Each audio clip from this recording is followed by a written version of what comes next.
الدراري ديال المنتخب وعلى رأسهم الركائز الأساسية قالوا كلمتهم بجهد. الرقراقي خط أحمر. حسب ما راج في راديو دوزم، الأسود متشبتين بوليد لآخر رمق ورافضين أي تغيير في العارضة التقنية، حيث كاين تفاهم كبير وراحة تامة في الخدمة معاه، وما باغيين حتى مدرب آخر يجيب لاصو كيف ما كان نوعه.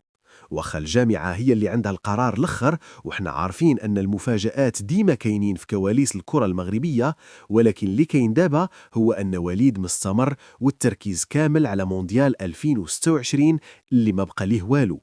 الدراري دايرين اليد في اليد ومعولين يكملوا الطريق مع مول النية.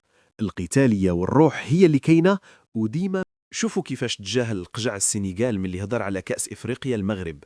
القجع خرج عاوتاني بتصريحات نارية ومن قلب منتدى الأعمال المغربي الإسباني البرتغالي. السيد ما هضرش على داكشي اللي وقع في النهائي، ولكن ركز على العز والمستوى العالي اللي بان به المغرب في تنظيم كأس إفريقيا. القجع وجه تحية كبيرة للملك وللشعب وللمقاولات المغربية اللي سهروا على هذا العرس الكروي، وأكد باللي بلادنا ولات كتطير وتطورت بزاف لدرجة أن العالم كامل بما فيه أوروبا شهد باللي التنظيم كان استثنائي والملاعب بقات في أحسن حلة وخط التساقطات المطرية.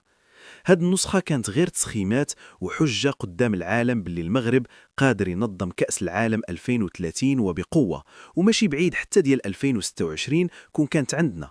احنا دابا في مسار ديال الكبار، والتنمية اللي وصلت ليها بلادنا ما كتخلي حتى مجال للشك. المغرب وجهة عالمية بامتياز. ديما